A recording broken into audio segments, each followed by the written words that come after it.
মাননীয় স্বরাষ্ট্রমন্ত্রীকে স্পষ্ট ভাষায় বলতে চাই, ডিসি মাসুদকে অনতিবিলম্বে আপনি এখান থেকে অপসারণ করুন। কলোনিয়াল দাসত্বের যে মনস্তত্ত্ব রয়েছে, সে মনস্তত্ত্বের জন্য পুলিশ শুধু ক্ষমতাসীনদের পা চাটে, আর যারা সাধারণ নাগরিক প্রত্যেকটা বার তাদের সাথে একটা আহমিকার দেয়াল তারা গড়ে রাখে।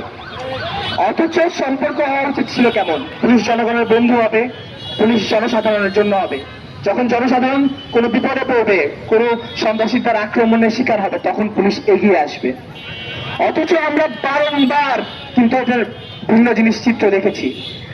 আমরা যদি কিছুদিন আগের ঘটনা স্মরণ করি, অর্থাৎ 15 জুলাই 2024 আমরা ছাত্রলীগের হাতে ক্যাম্পাসে আমরা তাদের সন্ত্রাসী আক্রমণের শিকার হয়েছিলাম।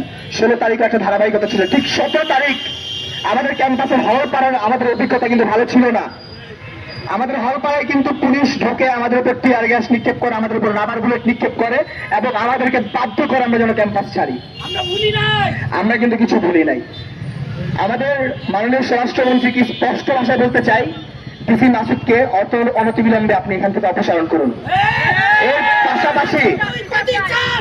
এর পাশাপাশি যে অতি উৎসাহী কনস্টেবল ছিল, যে নাইমুদ্দিনের গায়ে হাত দিয়েছে, অতি শীঘ্রই আপনি তার বিরুদ্ধে ব্যবস্থা নেন।